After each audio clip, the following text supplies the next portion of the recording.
त्वदन्यः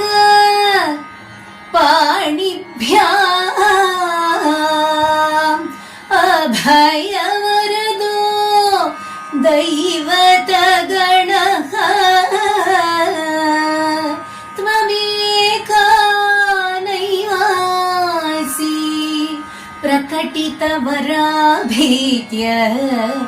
भिनय्या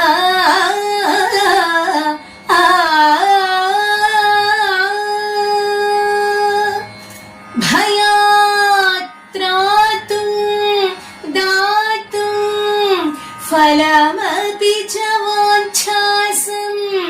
अधिकम् शरण्ये